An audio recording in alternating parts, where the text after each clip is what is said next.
네, 네. 샴푸 쓰시는 분들의 리뷰가 이어지고 있죠. 오늘은 3프로 김프로님 스티커 굿즈 때문에 주문했습니다. 샴푸야 뭐 원래 쓰던 거라 말할 필요도 없겠죠. 샴푸로 화이팅입니다. 이렇게 이제 보내주신 분이 계신데 우리 샴푸로 지금 여기 앞에 있습니다. 김프로님 샴푸 모이스처 골드였나요? 리치 골드. 리치 골드.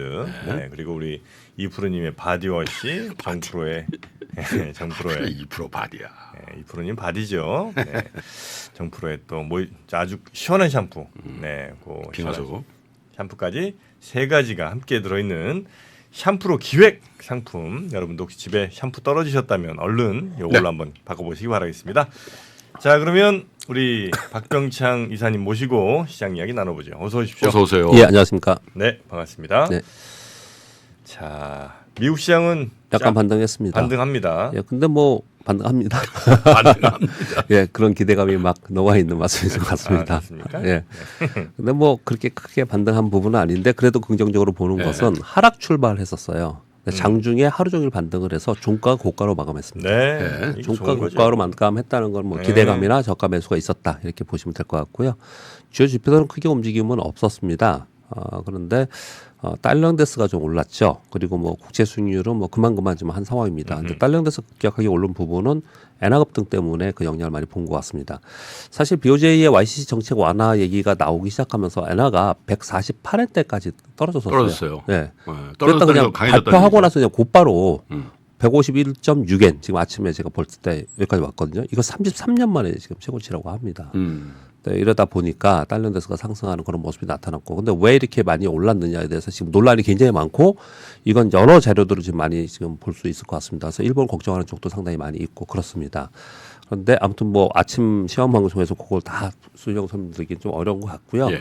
결과론적으로는 엔화가 급등을 하면서 달러인데스가 좀 올라가고, 그런데 왜 이렇게 급등했느냐에 대해서는 BOJ에서 지금 일본의 금융 정책이 완화 정책에서 크게 변하지 못할 것이다라는 의견들이 좀 있는 것 같아요. 지금 단기금리 0.1% 마이너스 0.1% 동결했고요. 일본은 중앙은행에서 주식시장에 있는 ETF를 막 사요. 얘네들은요. 그 ETF를 계속 사겠다. 이렇게 지금 하고 있는 그런 상황입니다. 시장의 유동성 계속 제공하고 있는 거죠. 네, 이런 부분들 때문에 사실은 YC 정책에 대한 얘기가 나오지만 떨어졌다가 다시 올라갈 가능성이 높다라는 분석이 나오는데 실제로 이제 그런 움직임이 좀 나타나고 있다. 이렇게 보시면 될 것 같고요. 또 한 가지는 유로존이 CPI 발표됐는데 2.9%로 둔화됐고요. 네. GDP는 전월비 마이너스 0.1입니다. 그래서 유로존은 이거 디스플레이 걱정하는 거 아니냐. 이런 얘기까지 지금 나오고 있는 그런 상황입니다. 그래서 유로존의 이제 금리 인상은 끝나지 않았냐 이런 얘기가 지금 나오고 있는 그런 상황이고요. 네. 그리고 종목별이나 섹터별로 상대적으로 보시면 나스닥이 원래 이렇게 변동폭이 큰데 S&P 500보다 좀 이렇게 작은 폭으로 좀 있었던 거는 기술주들이 상대적으로 조금 약한 모습을 나타냈는데 그 중에 대표적으로 엔비디아 때문에 그랬습니다. 엔비디아가 미 정부 규제로 인해서 악재가 지금 계속 있는 상태죠. 그래서 장중 저점이 마이너스 4.69%였어요. 종가가 마이너스 0.93%. 오, 많이 회복했네요. 다 돌렸죠. 다 돌린 거나 마찬가지입니다. 그래서 다른 종목들도 전부 다 일제히 떨어졌다가 올라섰기 때문에 상승폭이 그렇게 크지 않았던 거예요. 네, 그렇게 정도 보시면 좀 될 것 같습니다. 이 내용은 좀 이따 다시 한번 말씀드리도록 하겠습니다. 우리 시장이 어제 10월의 마지막 날이었는데요. 어제 아주 안 좋았습니다. 처참했습니다. 예. 코스피가 마이너스 1.4% 2278포인트고요. 코스닥이 2.78% 하락을 했습니다. 수급을 보면은 외국인들이 3,200억 코스피에서 팔고 코스닥에서 1,500억 팔았습니다. 이 코스피 시장하고 코스닥 시장하고의 시가총액 차이가 엄청나게 차이가 크잖아요, 이게. 그런데 이게 지금 코스닥에 1,500억 팔았다는 것도 기관들도 1,100억 팔았다는 얘기는 코스닥은 어마어마하게 판 겁니다. 그렇게 보시면 좀 될 것 같은데 제가 이제 빨간 글씨로 이렇게 표시를 했습니다. 어제 그 소폭 상승 출발했다 그냥 때려 맞았어요. 그래서 아침에 시작해서 오전까지는 제가 이렇게 선물 거래하고 외국인들 거래기 좀 보면서 야 외국인들이 아침에 좀 사는 척 하다가 곧바로 매도 전화해서 5천 계약 이상 정도 계속 매도를 했거든요. 네. 그러면서 그걸 쳐다보는 느낌은 어떤 느낌이냐면 야 네. 정말 우리 시장 취약하구나. 유동성이 없거나 이제 매수세가 실종되는 그런 가운데 이런 취약한 현상이 나타나잖아요. 그러니까 외국인들 선물 매도 나오고 비차익 매도 나오면 그냥 시장이 속절없이 빠지는 거죠.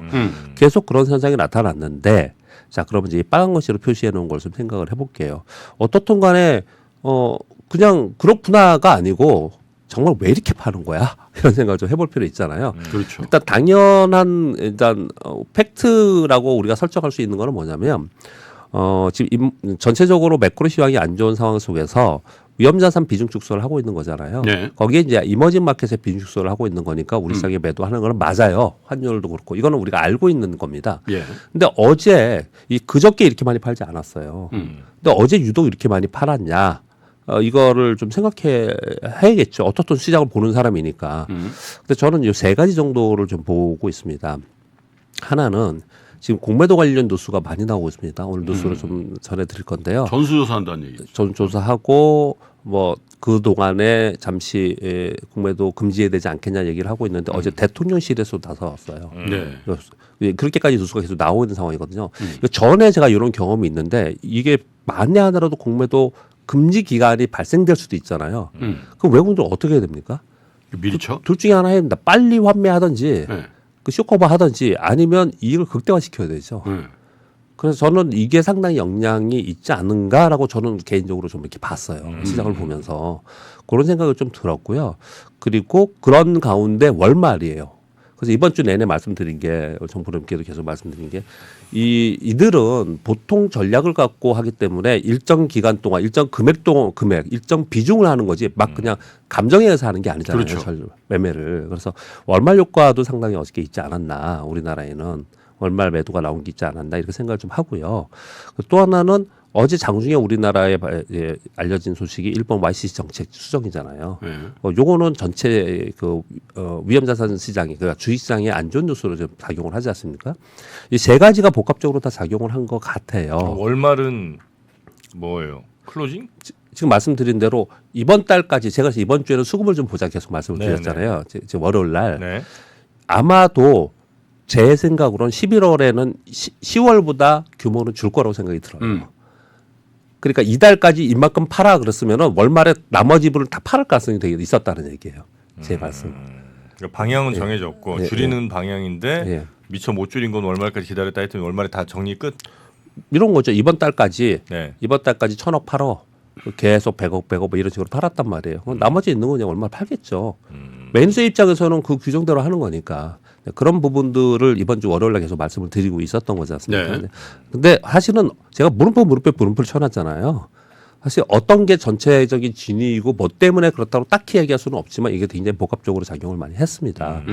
이걸 이렇게 좀 길게 설명을 드리고 그리고 중요하게 좀 봤던 이유는 어제 시장이 우리 시장이 이렇게 급격하게 떨어질 만한 외부 환경이 아니었어요. 외부에 뭐 중국 PMI가 좀 떨어졌다? 근데 중국이 뭐 그렇게 막 급락했느냐? 테슬라 많이 빠져서 그런 거 아니에요? 근데 이미 우리 이사님 그 전에 많이 빠졌어요. 테슬라 급락할 때 이미 있었고요. 그 사이에. 근데 어제 뭐 특별하게만 나온 게 없었기 때문에 뭔가를 생각을 해보니 이런저런 게 있지 않았나 생각하는데 근데 아무튼 이게 맞고 안 맞고 또는 뭐 어떤 게 정답이고를 떠나서요. 우리가 봐야 될 건 뭐냐면은 그러면 이런 것들로 인해서 변화되는 게 있는가를 살펴봐야 되는데 그중에 대표적인 게 오늘 이제 11월 1일이지 않습니까? 그러면 이제 오늘 수요일이잖아요. 이번 주하고 특히 다음 주에 외국인들의 수급이 변화되는지 이 부분을 좀 봐야 되지 않겠냐. 그렇게 좀 말씀을 좀 드리고 싶고요. 어제 대표적으로 2차 전지와 반도체 종목 대표 종목들을 많이 외국인들이 매도를 많이 했습니다. 네.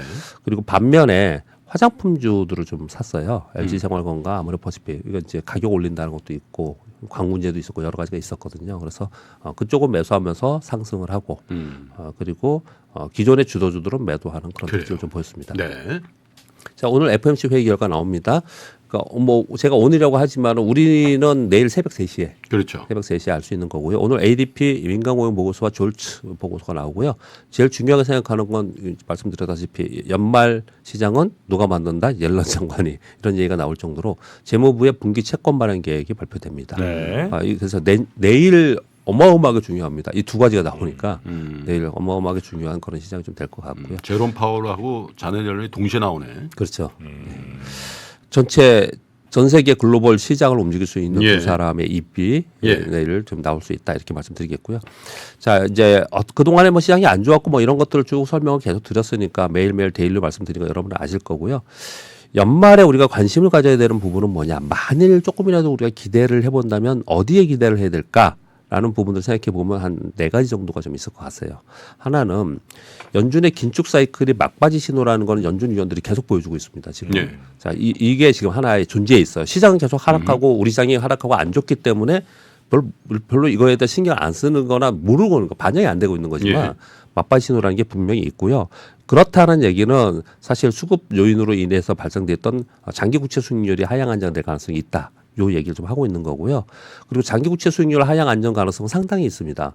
지금 글로벌 우리가 다 알고 있는 블랙록이나 이런 데서 지금 장기 국채를 사고 있거든요. 네. 그런 부분들은 이게 지금 가능성이 있다라고 얘기를 하는 거고요. 또 하나는 이번에 미국에서 3분기 실적 발표했는데 실적 발표가 대부분 컨센서스보다 높았습니다. 상당히 나쁘지 않았어요. 그 중에 가이던스가 안 좋은 데는 이제 급락하고 그랬지만은 대부분은 실적은 일단 좋게 나왔거든요. 네. 그런데 그런 종목들이 실적이 이번에는 반영이 안 되고 빠져버렸어요. 우리나라도 똑같아요. 그런 부분들을 생각을 해보면 그런 종목들과 또 단기 낙폭과대 빅테크 종목들이 조금만이라도 지표들이 안정화되면 이제 받는 가능성이 있다라는 부분하고 또 한 가지 마지막으로는 네. 연말의 계절적 요인입니다. 이 시장에서 상당히 이 부분도 무시 못합니다. 우리가 왜 이런 얘기 하잖아요. 5월에 팔고 10월에 사라고. 네. 이거 연말에 우리 산타랠리라는 말을 하잖아요.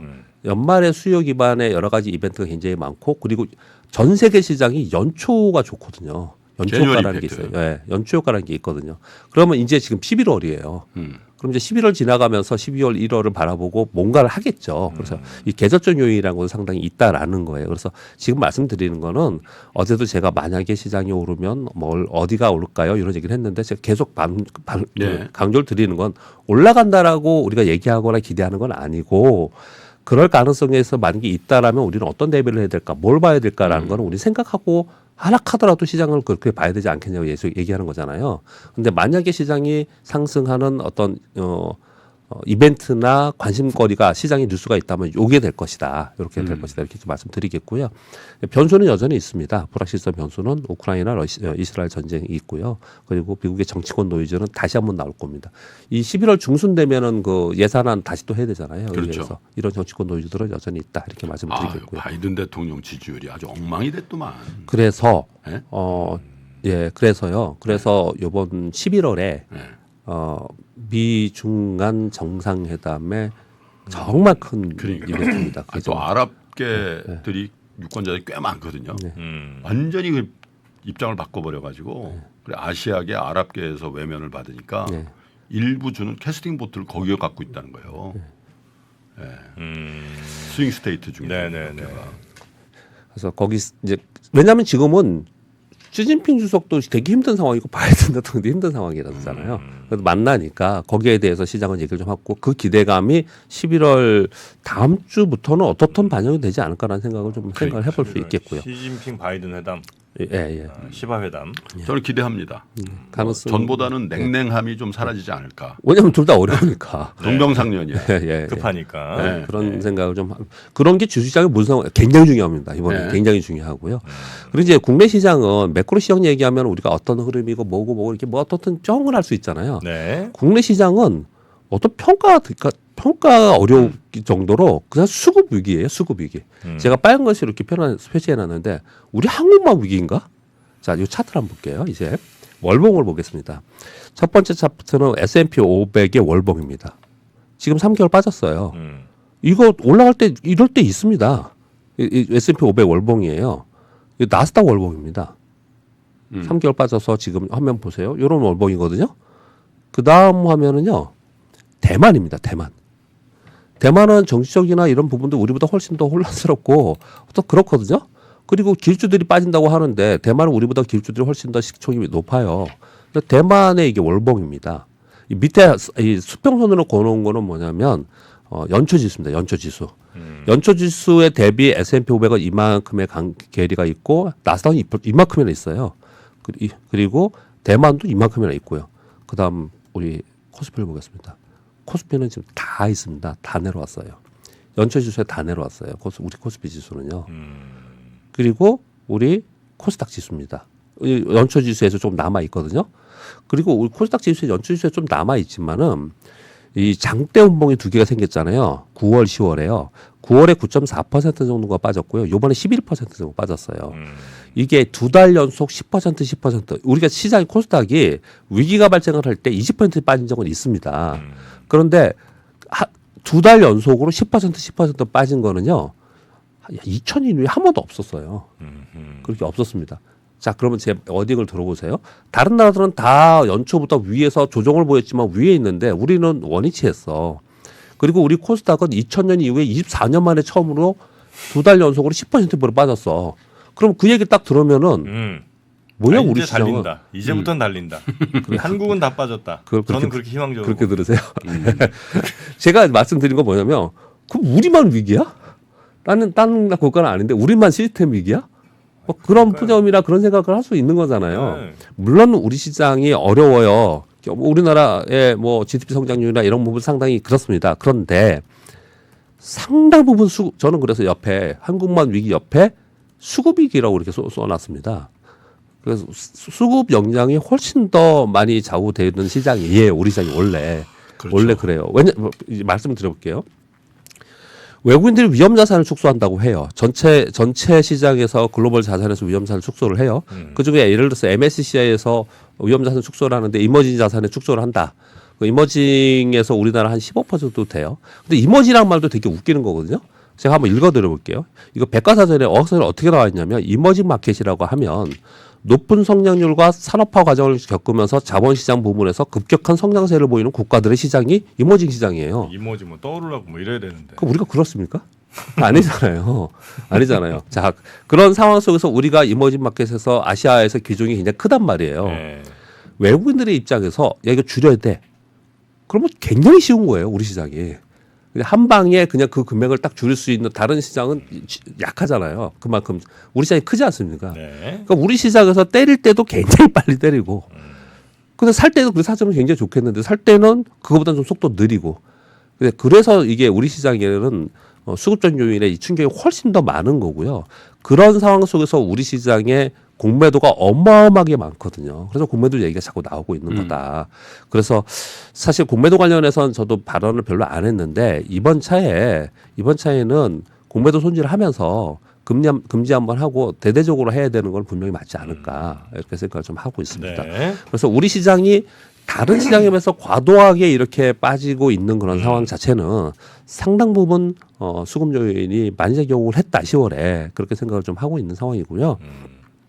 그런 와중에 수급 상황을 좀 봤더니 외국인들은 매크로 시황에 의해서 하는 것이기 때문에 매도를 하고 있는 상황이에요. 그런데 국내 기관은 제가 보니까 시장을 하루 종일 쳐다보고 있잖아요. 대량 매물은 많이 없어졌어요. 그러니까 종목별로 거래, 단기 거래. 밑에 많이 빠진 거 좀 사서 하고 샀다가 아닌가 봐 그러면 좀 바로 팔기도 하고 이런 거래를 하고 있더라고요. 국내 기관들은. 아마도 그래서 전체의 대규모 자금의 주력 자금들은 클로징을 좀 한 것 같고 단기 거래 위주로 좀 하고 있는 것 같고요. 개인은 거의 매도 없습니다. 그냥 물린 분들은 그냥 보유하거나 또는 저가 매수 축에 지금 있어요. 네네. 만약에 개인 매도가 나오면 그건 반대 매분이 없어요. 제가 볼 때는. 그러니까 수급적 요인의 단기적인 왜곡 현상은 상당 부분 해소가 되고 있는 그런 상황이에요. 네. 그런 상황 속에서 외국인들에 의해서 시장이 하락하고 있는 상황이기 때문에 외국인들의 수급의 변화를 좀 지켜봐야 된다. 이렇게 말씀을 좀 드리고 있는 겁니다. 네. 뭐 주요 뉴스들 한두 개 정도 살펴보겠습니다. 네, 산업활동 동향 발표는 넘어가겠습니다. 아까 네. 공 기자님 정해주셨고요. 오랜만에 좀 좋게 발표됐다는 내용이에요. 그리고 삼성전자도 아까 공 기자님 전해주셨는데요. 거기서 중요한 거는 HBM3는 이미 공급해서 팔고 있고요. HBM3E는 샘플 공급 시작해서 내년 상반기 판매할 거고 네. 중요한 건 요거예요. 지금 그 낸드 가격 있잖아요. 지난 3, 4분기에 좀 올렸거든요. 근데 이번 4분기, 내년 1분기, 2분기까지 매 분기마다 20%씩 인상한다라고. 올린다? 예, 인상한다라고 지금 네. 발표가 있었습니다. 그리고 아까 뉴스 말씀드리면서 엔비디아가 거의 5%까지 빠졌다가 한 0.9로 네, 올라왔다 네, 그랬잖아요. 그게 왜 그랬냐면은 중국향으로 이미 선주분 받은 물량이 한 50억 달러 규모의 AI 반도체가 있었는데 네. 이거 그냥 즉시하지 말라고 지금 미 정부에서 그러잖아요. 그래서 그 부분만큼은 이제 손해가 되지 않을까, 영향이 되지 않을까. 그래서 엔비디아 쪽은 요 물량을 미국과 다른 국가에 공급한다. 이렇게 지금 얘기를 하고 있는 건 상황입니다. 이게 영향을 받았어요. 그래서 미국의 반도체나 IT나 우리나라 IT가 특히 더 거기에 영향을 많이 받는데 이 영향은 미중 간 이 반도체 관련돼 가지고 이 갈등이나 아니면은 이 통제 있잖아요. 여기 영향 굉장히 많이 받은 겁니다. 그래서 이런 부분들이 쉽게 바뀌지는 않겠지만 그래도 양국 정상의 11월에 만남에서 어떤 또 얘기가 나올지는 이제 그래서 상당히 관심거리다 이렇게 말씀드리겠고요. 네이버가 자사주 소각 결정을 했습니다. 오늘 시장에는 약간 호재성으로 지금 반영이 될 것 같습니다. 164만 주 3,050억 수준인데요. 시총 대비는 약 1.2% 정도이고요. 11월 7일 날 소각한다고 합니다. 묘한 시점에 나왔네요. 그렇죠. 묘한 시점에 나오고. 묘한 시점이에요. 네, 예. 경쟁업체 대비. 네, 그렇죠. 묘한 시점. 그런 게 전략적으로 포함됐을 거라고 저도 생각을 합니다. 극명한 대비를 보여주는 거죠. 소비재 물가가 엄청나게 오르고 있습니다. 지금 보시면요. 음식료 올랐잖아요. 근데 지금 화장품 이것 때문에 많이 주가 화장품 좀 올랐습니다. LG 생활건강 4에서 5%, 오늘부터예요. 로레알의 람콤 키엘 5%, 아모레퍼스픽 10% 인상한다고 하고요. 소주 아까 말씀드렸죠. 이거 6.9%. 시중에서 지금 소주가 5,000원, 6,000원인데 그러면 이제 6에서 7,000원으로 되는 거겠죠. 거기다 맥주 해가지고 소맥 먹으면 15,000원. 어마어마한 겁니다. 사실은 어마어마하게 엄청 비싼 겁니다. 그 국가통계포준에서 볼 때 이것만 오른 게 아니에요. 청바지하고 티셔츠 가격이 전년비 20% 상승했다고 합니다. 진짜 물가 많이 올라가고 있는 거예요. 청바지도 올라요. 네, 물가 굉장히 많이 올라가고 있는 상황입니다. 청바지. 근데 청바지랑 티셔츠 가격을 이걸 어떻게 매길 수가 있나 이게? 전년 대비로 해서 근데 평균 제품별로 다르다고 평균? 말씀하시려고 하는 거죠? 워낙 다르잖아요, 평균으로 하는 게 있겠죠. 예. 아 청바지 정말. 그리고 검사하는데 청춘은 바로 지금. 아우 왜? 어우 소름. 청춘은 바로 지금이야. 왜? 어르신들끼리 하는 거죠, 그거는. 설마 뭐 젊은 분들하고 그렇게 하지는 않으시겠지? 신입사원 환영했대. 신입사원 아니겠? 네. 저는 김프로님하고 비슷한데 김프로님 가끔 말씀하시는 거 저는 잘 모르는 얘기를 되게 많이 해요. 와 그렇게 배신을 때리나? 손자. 네, 빠른 손자. 잠깐 아주 저도- 일주일반 지났다고. 와. 현명하셨습니다. 네, 잠깐 저도 그냥 바로 라인을 바꾸고 재밌는 다니네. 얘기 하시길래 저도 지금 한번 해봤습니다. 놀라셨죠? 청바지라니. 이제 무늬만 신성장사로 감독원에서 엄격하게 엄벌하겠다 지금 발표됐습니다. 엄벌을 해요? 엄벌. 이게 있잖아요. 2차 전지 AI 로봇 메타버스 신사업 테마 사업 목적 추가 상장사가 제 오타 하나 있습니다. 21년 이후에 233개사인데 그 중에 사업 추진을 하고 있는 게 104개뿐이 없고 매출이 발생한 게는 47개 뿐이 없답니다. 그러니까 그냥 사업 목적 해놓고 주가 띄우기를 많이 좀 했다라는 거예요. 제대로 하지도 이게. 않고. 그래서 신사업 추진을 했는데 신사업 추진을 재료를 띄워놓고 주가에 불공정 거래가 있는 거를 같이 합쳐서 조사하겠다 이런 얘기를 지금 하고 있는 상황이고요. 네네네. 아까 잠깐 말씀드렸듯이 지금 금민당국 수장들이 공매도 제도 개선 계속 얘기를 하고 있는데 감독원에서는 20명의 공매도 특별조사 신설을 했다고 해요. 그런데 이거 지금 이번에는 진짜 하자라는 말씀을 좀 드리고 싶은데 대통령실에서 금융위의 공매도 제도 개선을 주문 검토를 했다라는 뉴스가 지금 있습니다. 네. 그래. 자, 오늘 박병창 이사님과는 이 정도까지 이슈 살펴보고요. 내일 아침도 잘 부탁드리겠습니다. 청춘은 바로 지금입니다. 바로 지금입니다. 네, 나이야 가랍니다. 네, 함께해 주신 우리 박병창 이사님 대단히 고맙습니다. 감사합니다. 장 시작 전부터 종료까지 쏟아지는 수많은 뉴스와 정보들. 이 중에서 어떤 것이 투자에 정말 도움이 되는 정보일까요? 3프로의 증시 셔터맨 박근영 마스터가 직접 정보를 선별하고 투자의 힌트를 드립니다. 시간도 아끼고 투자 아이디어도 얻는 시간, 박근영 부장의 마켓 힌트와 함께 하세요. 자세한 사항은 3프로 TV 앱과 홈페이지를 확인하세요.